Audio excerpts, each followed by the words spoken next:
Okay, hopefully no accidental innuendos this time. I'm School902. Welcome back to Donkey Kong Country. This is part 3. We're getting into the third world now, where, like I said before, this is where the game really starts challenging you.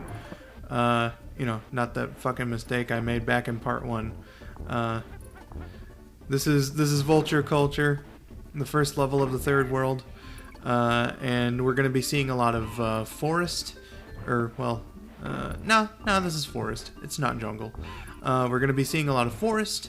We're going to be seeing some vine swinging. It's going to be all good, so, yeah. Anyway, I wanted to spend at least some of this part talking about the development of Donkey Kong Country. Because I think it's a bit of a neat story. Because Rare went through some, they went through some shit to make this game happen. First of all would be, they spent 80,000 pounds each on a few Silicon Graphics workstations. And, I love this glitch coming up. Look at that. I just phased right through that little Necky's nut and the bird himself. Like we were touching hitboxes and I somehow didn't get hit. That's amazing. Anyway. But the Silicon Graphics workstations helped them make the pre-rendered 3D graphics. I believe they were developing Killer Instinct at the time. And that's why they got them. I could be wrong about that, but Nintendo saw some of the work that they were doing with these, and were extremely impressed, so they bought 49% of the company, and tasked them with making a game for them, which eventually turned out to be Donkey Kong Country. So, they're dealing with this new technology. This is the first home console game to feature pre-rendered 3D graphics, and all that.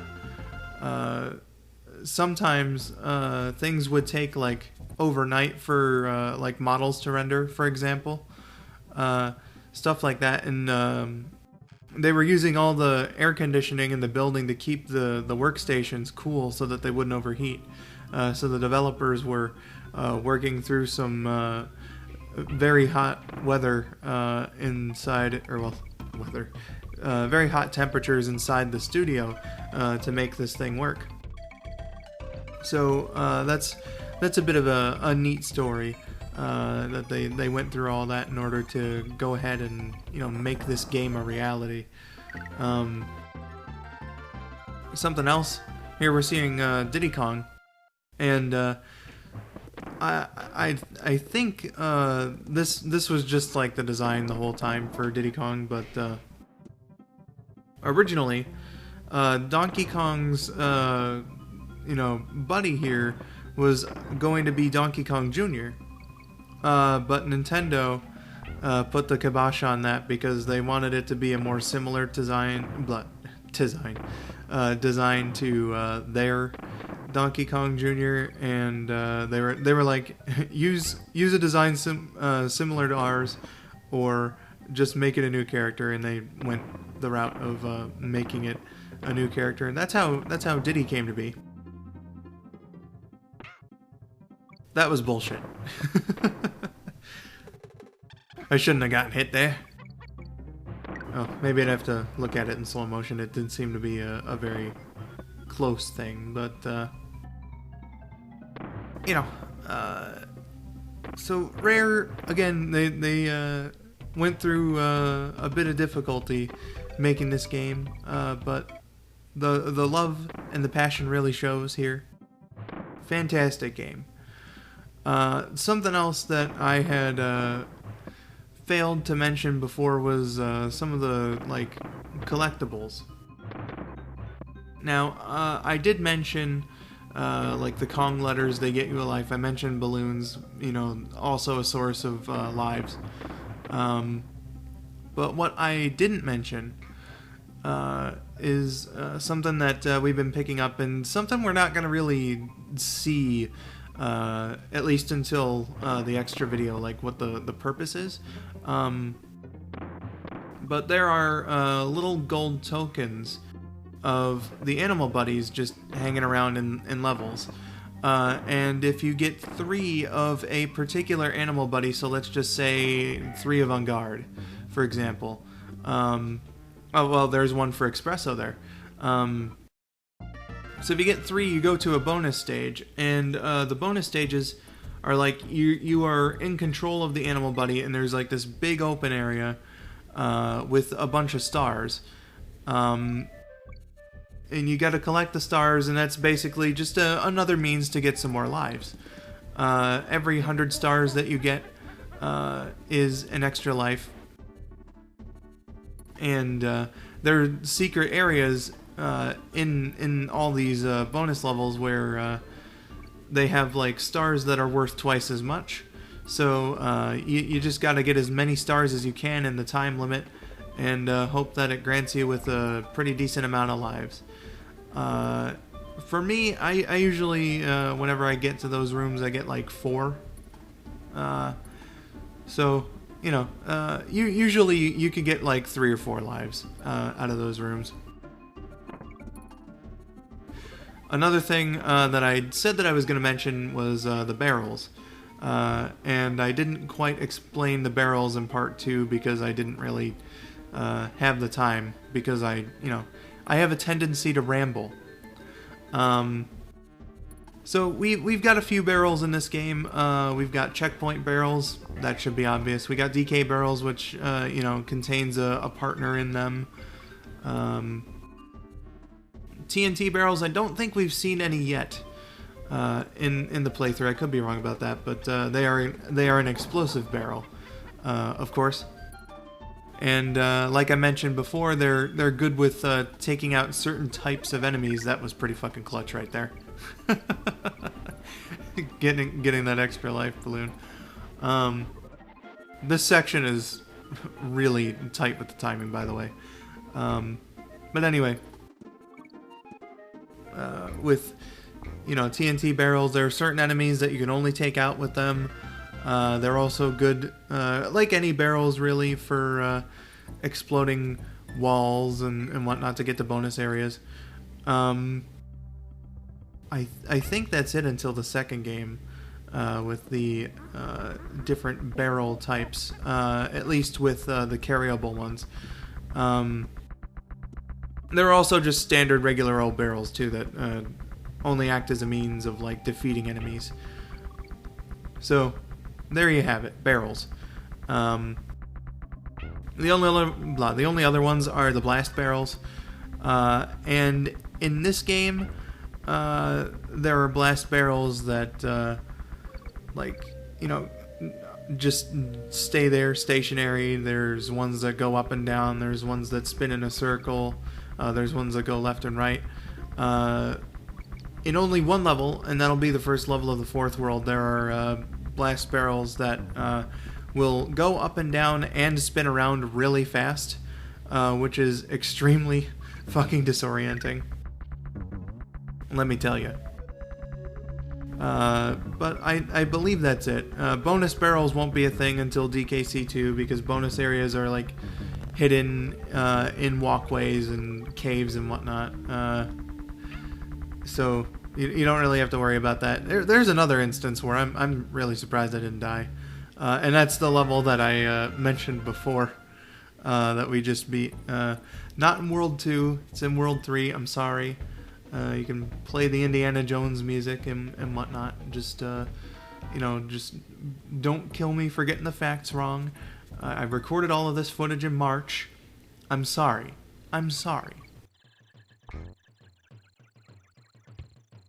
Here we're going to be getting a new enemy type. This enemy is called Manky Kong, and pretty close to meeting Manky Kong. And I believe that there's some lore. Like, Manky Kong was originally like a part of the Kong family, like all the Manky Kongs were. But I guess at some point Manky Kong, or the Manky Kongs rather, betrayed the other Kongs and became bad guys. Here's Espresso. Espresso runs really fast, but can't take out enemies at all. So that's a bit of a caveat to the speed and the gliding that Espresso provides. But there's Manky Kong, like I was mentioning. So Manky Kong is a traitorous bastard, and nobody should like him. He operates in sort of a way, it's kind of like a parody actually of the original Donkey Kong game. Sometimes he can be a bastard, and there's a level in the next world where you have to do a really tight jump across a pit, and then like immediately start dodging the barrels that he throws. It's a bitch and a half, let me tell you. It is an absolute bitch and a half to get past this guy. Sometimes, anyway. Other times, he's pretty manageable. He'll throw his barrels at a decent rate and whatnot.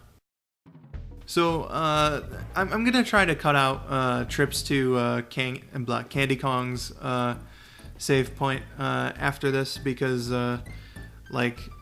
I start to go there after every single level once I get the chance. And that's another thing I can criticize the game in general, but World 4 definitely for is being unable to save until you've beaten like half or most of the levels in a world in most cases really sucks. It's not fun. I don't like it. They did improve that in later games though, so that's something I can give Rare. I think that they listened to some criticism, and like with Wrinkly's classroom, Kong College, in the second game, and with the save cave in the third game, I don't think there's any world. I don't think those pop up any later than like after the second level of a given world, and that is really good. I like that. No idea why I thought I would be able to make it through there with Diddy in such a short gap. And another clutch moment right here. Anyway, with water levels, this is something I can mention. It's like Mario again. You press down, you sink faster. You press up, you swim up higher, or faster rather. And that starts to be helpful here. It's not really a necessity in the first water level because, they're just getting you used to the mechanics. But with this one and later water levels, it starts to become a bit more important. So there's something. It's kind of like DK's hand slap. You can forget that it's even there, but it is definitely a super useful tool to help you out with being able to traverse your way through these water levels. For sure. And I guess another thing that I can mention, I was going on about the lore with Manky Kong, and something that I read into was a bit about like the story with DK. The banana horde is stolen and whatnot. Something I quickly wanted to mention about that is it's a little bit of a little known thing, but apes aren't really as into bananas as they are stereotyped to be. So they definitely wouldn't be keeping a horde of bananas like this. But the more interesting thing actually is the manual says that I think it might just be K. Rool, but it could be all the Kremlings, like they hate bananas or something. But even though they're carnivores, a lot of lizards like the Kremlings will actually appreciate sweet fruit like bananas as a snack. So there's definitely a bit of artistic license going on with the Kongs and the Kremlings. I'll mention another such instance of that in the next part as we get into Gorilla Glacier. Fuck World 4, man. I'll see you next time. Thanks for watching. Monkey Dude, help me.